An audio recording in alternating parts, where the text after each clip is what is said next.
Hey everyone, it's me, Miss B, and today's video we're looking at the Unit 4 Lesson 10 cumulative practice problems for illustrative math geometry.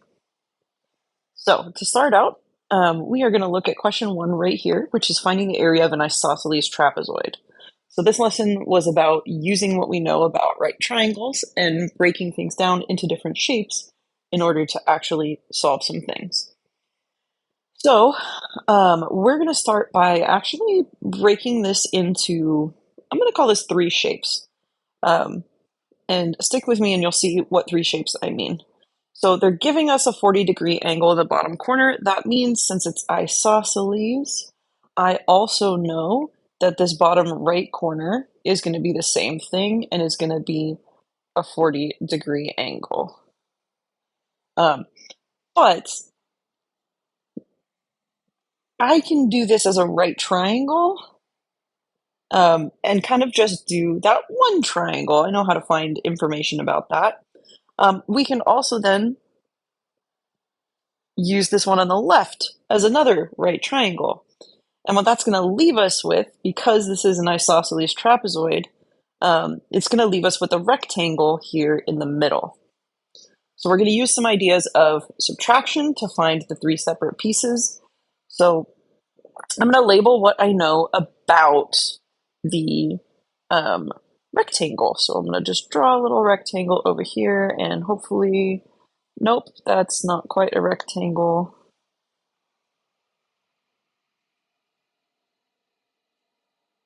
Cool, we'll draw a rectangle like that and I'll move it a little bit. So we know that the top part of the rectangle is 10 because that's what they gave us.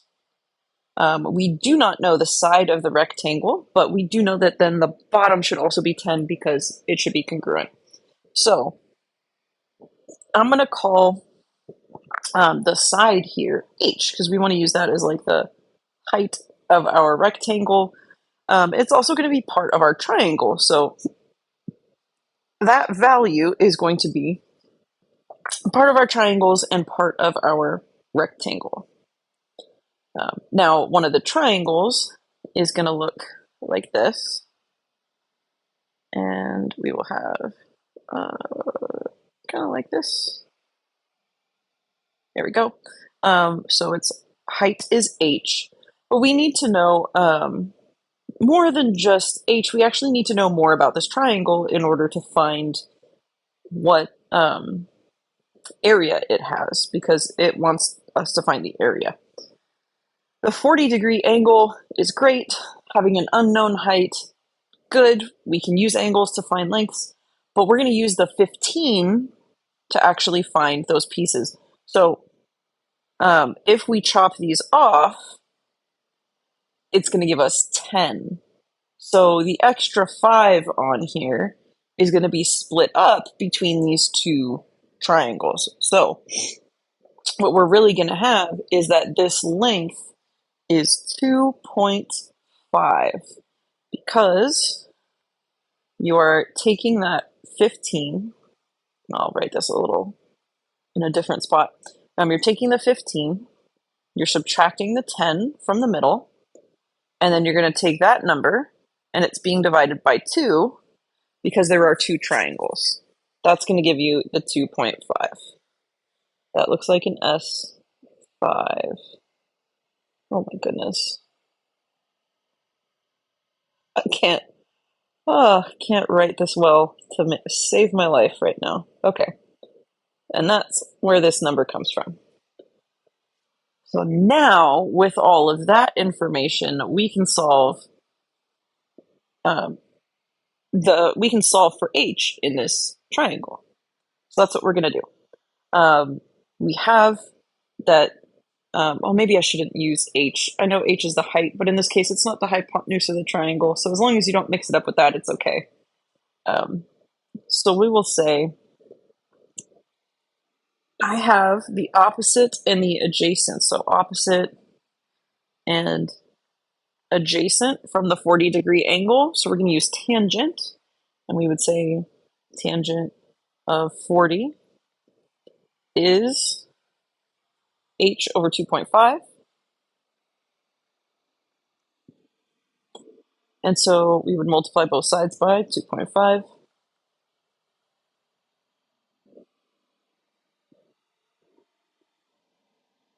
And then we would get that h is equal to 2.5 times the tangent of 40. And from here is where we can actually start doing the area of this piece. So we're going to do the area of the three pieces separately, or really, because our triangles are going to be congruent, we're at least going to do the two shapes separately, but we'll double the area of the triangle. So our overall area, okay, my overall area is going to be area of the well, just area total, I guess. I don't even need the t there. Area is going to be equal to the area of the rectangle. Gosh, it doesn't even look like a rectangle. There we go. Plus 2 of the area of the triangle, because there are two of the same triangles. So that's how I'm going to work this out. So the area of the rectangle we'll do first. That is just length times width, or base times height. So we're going to have 10 times h. I'm going to put h in here at the end after I simplify all of this stuff. And then we're going to add 2 of 1/2 base, which is 2.5, and height. So 1/2 base times height. And what's going to happen here is that we have 10h. And then the 2 and the 1/2, when we multiply, will actually cancel each other out. So we're going to have 10h plus 2.5h.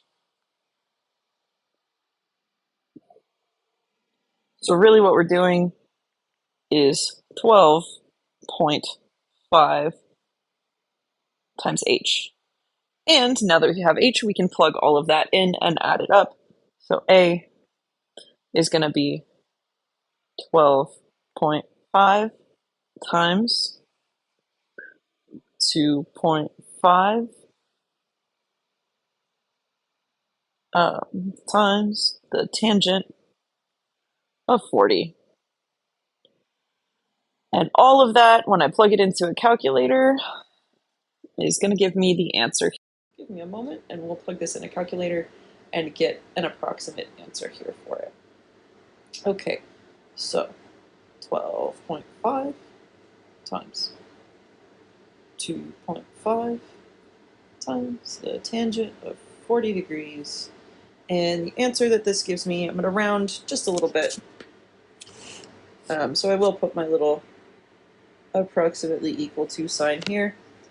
26.222. It does not go on forever. That would be rounded up. So I'll just go with 26.22.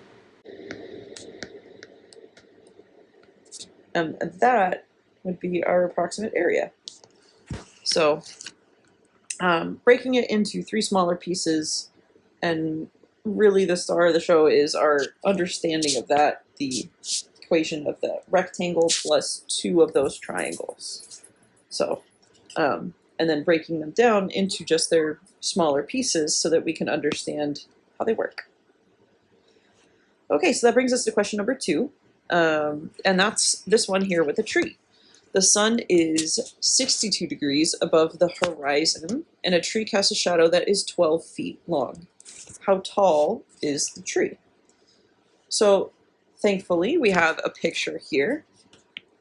We want to know where that 62 should belong. And so that is actually, if it's above the horizon, we're going to use the bottom right corner of this triangle. So the 62 is going to go right in this corner for the 62 degrees. And we want to know how tall is the tree, so we can put an X there or whatever variable you want to use there, and now we can just use some trig functions. So here we would say 62 2 is our degree. So we have our opposite and we have our adjacent. So we're going to use tangent again. And they'll say tangent of 62 degrees is equal to x over 12. So the height of the tree is going to be, we're going to multiply both sides by 12. 12 times the tangent of 62. And this is the point where we plug it in our calculator. So give me a second to do that. Tangent of 62. Okay, so I see on my scientific calculator here that I have 22.5687175.8. That is very clearly something I'm going to round because I'm not going to put that many decimal points. I normally like to put either 2 or 3 unless I'm told specifically how far to round it to. So in this case, I'll use 3. I only used 2 in the last one because it was going to be 222, and that ended up, I just felt like it was more of a, it insinuated that it's repeating, but it's not. I don't know why I like that better in this case. I'm just going to do it that way. So, but this is going to be feet for our measurement, so it would be 22.569 feet. Because it was 5, 6, and then 8, 7. So the 7, once we cut it off, bumps the next number up to a 9 instead of an 8. So this is our answer. Oh my gosh, that looks horrible. I cannot draw boxes or rectangles today. That's apparently what's going on. But hey, I could have worse things going on for me, so I'll take it. All right, number 3. We have a plane that leaves the ground with an elevation of 6 degrees, and it travels 10 miles horizontally. So our first thing is to create a drawing to represent this situation. So we are going to draw ourselves a horizontal line, and then try to approximate a 6-degree angle. I know that's going to be more than 6 degrees, but that's okay. And then I'm going to, make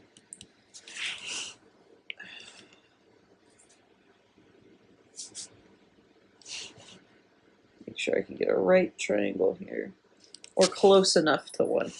So the 6 degrees is going to be this angle right inside there, the teeny tiny one, so I'm not going to try to draw it in, but I'm still going to label it. And it's traveling 10 miles horizontally, so that is going to be the base here. And then they want to know, after traveling 10 miles horizontally with that 6-degree angle of elevation, how high is the plane at the time? So the first thing we're going to solve for is x, which I'm going to label for the height. And then for part B, they want to know what is the distance of the plane's path. And the plane is following the hypotenuse. So we're actually then going to find the distance of the hypotenuse. So we'll start with this. I'll move this over just a bit. So, I'm sorry if I move things around and you drew them in the same place. I just want to be able to show my work down below and have my graph be a little bit independent. I'm going to call y the value of the hypotenuse here. So how high is the plane at the time? From angle 6, we have x is the opposite, 10 miles is the adjacent, and y is going to be the hypotenuse. So to find x, we're going to use tangent. So tangent of 6 degrees is going to equal opposite over adjacent, so x over 10. Multiply both sides by 10, that would give you x is 10 times tangent of 6. And we're going to do that part on a calculator. And then for the distance of the plane's path, I'm not going to use whatever value I find for the height. I'm going to stick with the whole number value that they gave me. Even though you could use the height, this is going to be a slightly rounded number. and using a whole number or one that's provided for you is going to give you a more accurate number. So 10 times tangent of 6 is 1.05 miles. Because they asked how high is it, so it's 1.05 miles high.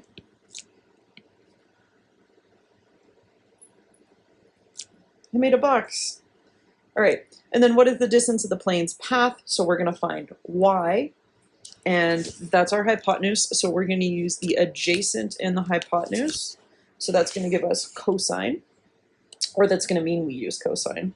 So cosine of 6 degrees is equal to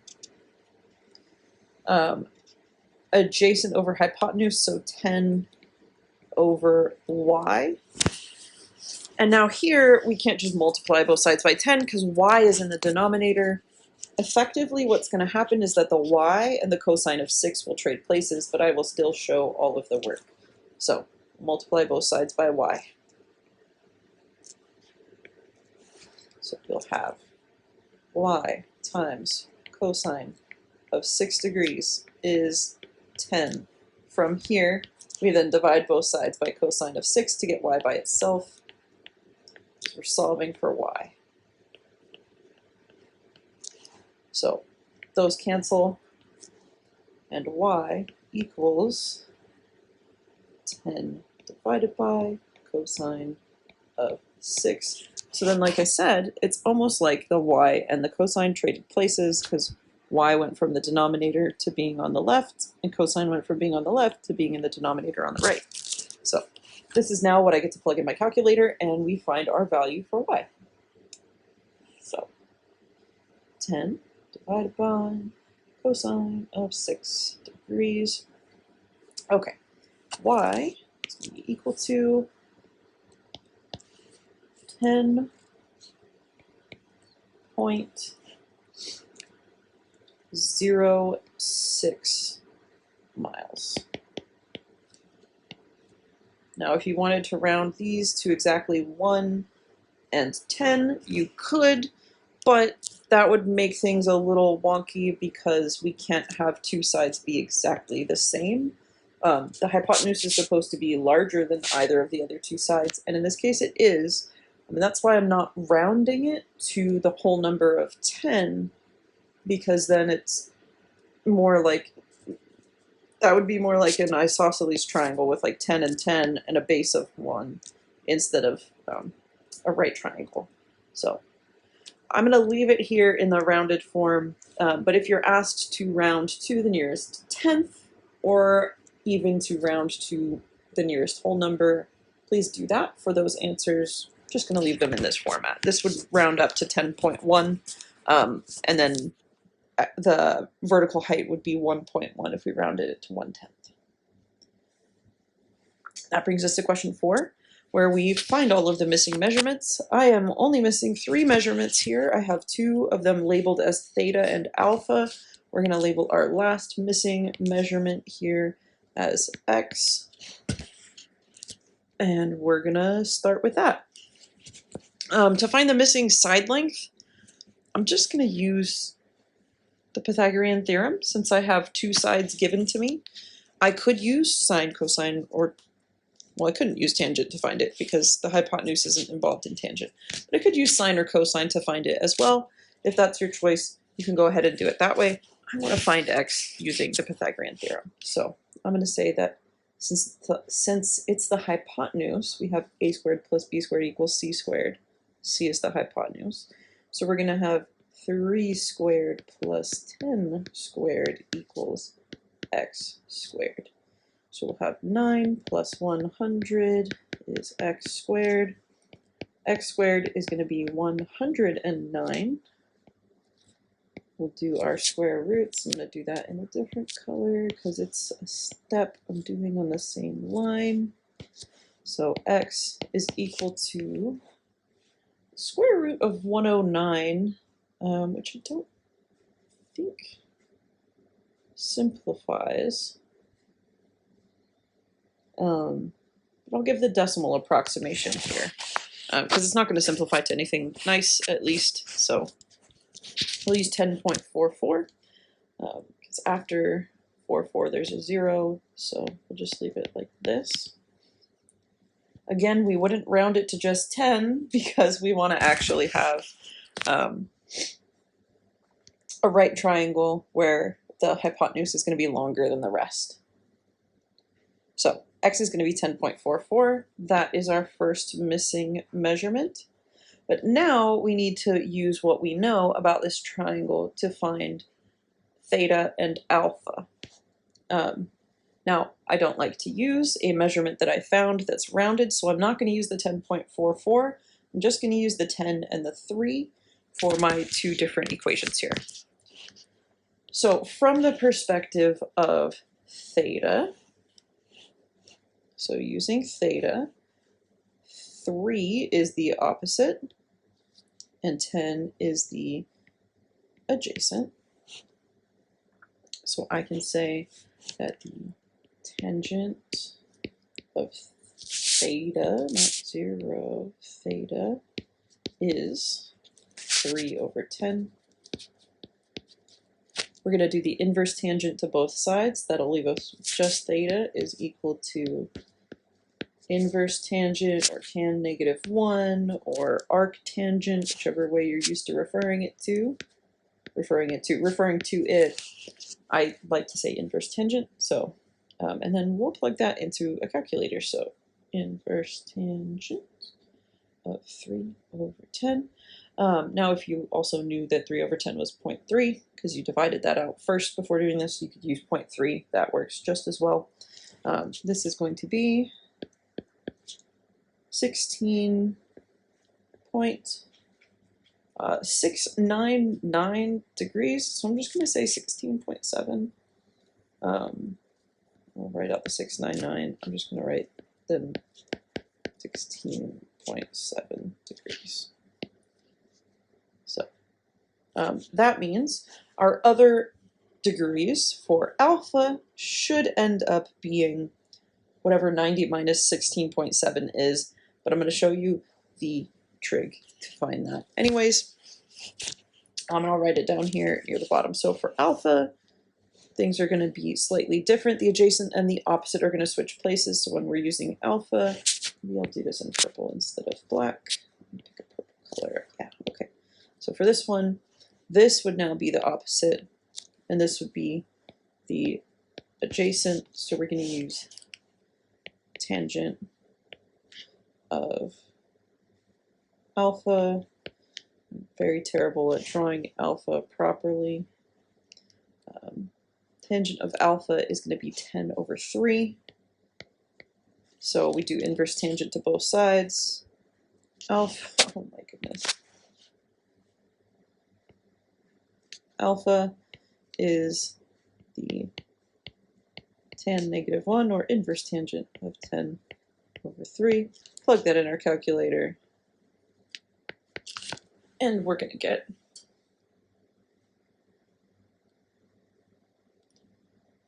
10 over 3, 73.301. So I'm just going to say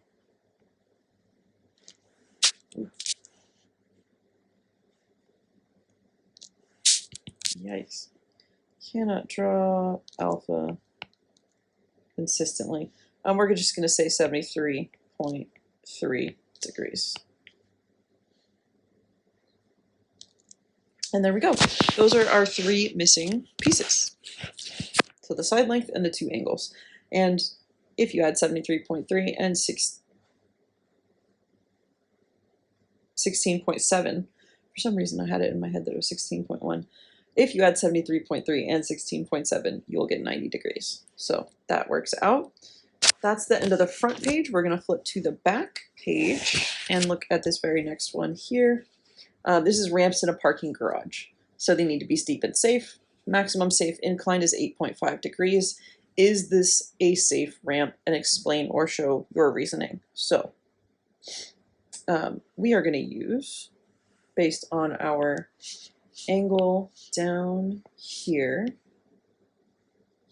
we're going to use that this 20 is the opposite and the 100 is the adjacent. So we know the tangent, and we'll call this theta. Tangent of theta should be 20 over 100, or 2 over 10, or 1 over 5, or 0.2, whichever way you want to represent it. I'm just going to leave it as 20 over 100. When we do the inverse tangent, excuse me, when we do the inverse tangent of both sides, we're going to get tangent inverse, or tan negative 1, 20 over 100, and that this measurement is, and we're hoping for a number that is 8.5 or smaller. So inverse tangent, and we're going to do 20 divided by 100. Ooh, no, this is not. This is 11.3 degrees, so not a safe ramp. 11.3 is greater than 8.5.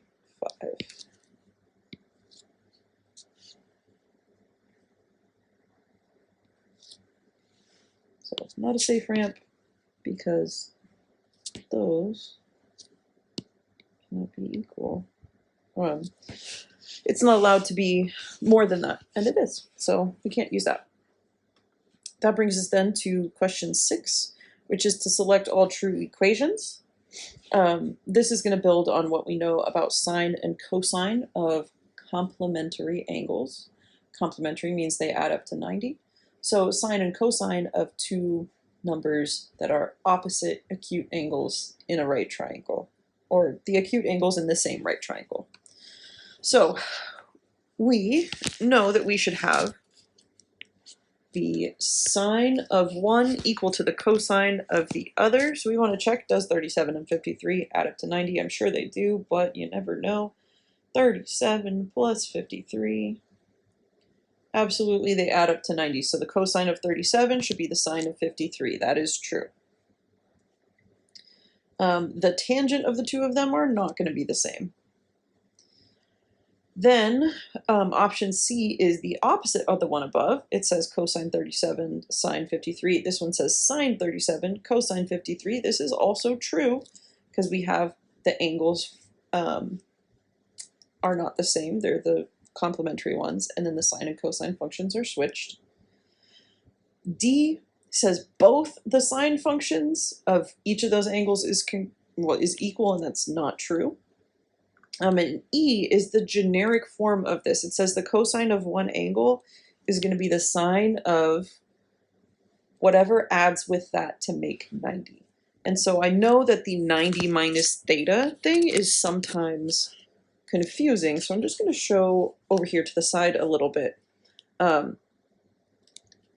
So let's say that I have theta plus beta, because I can't draw alpha and my beta is slightly better, that's equal to 90 degrees.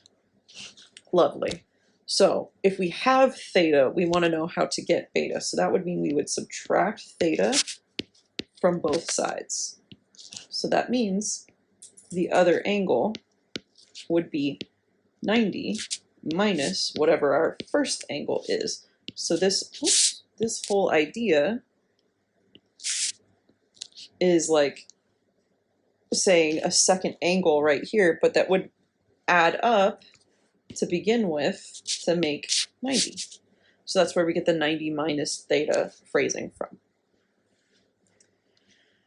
That then brings us to number 7 here, which is that Claire is flying a kite and she gets tired, so she stakes the kite into the ground, and the kite's on a string that is 30 feet long and makes a 27-degree angle with the ground. So how high is the kite? We want to create a drawing of what's being represented and show all of our work. So let's make that triangle.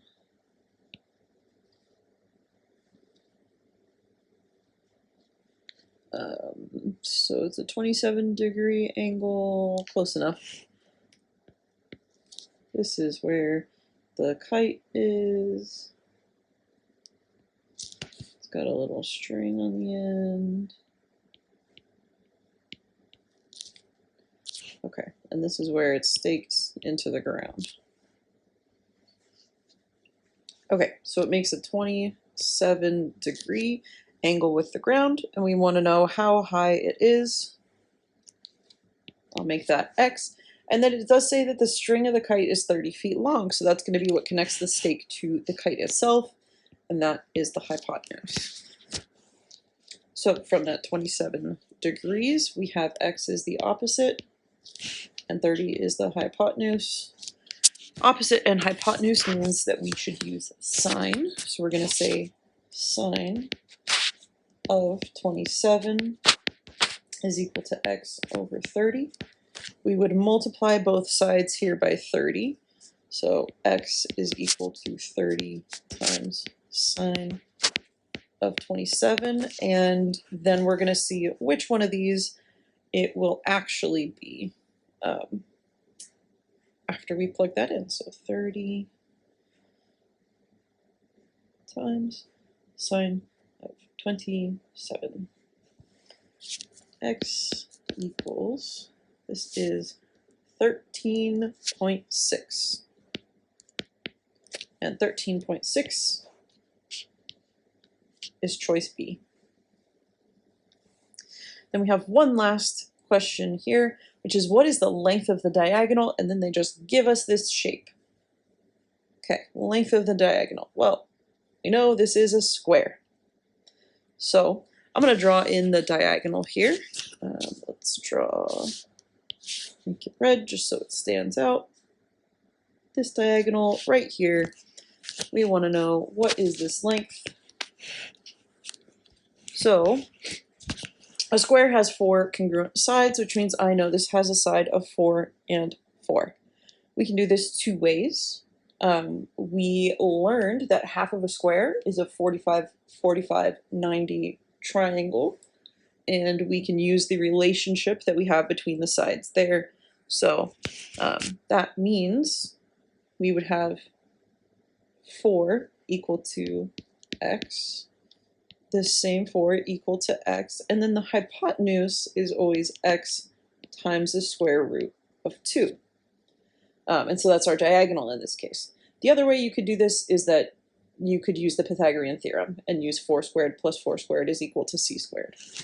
But in this case, we know that it is just we're just going to substitute 4 in for that number, and we are going to get 4 times the square root of 2.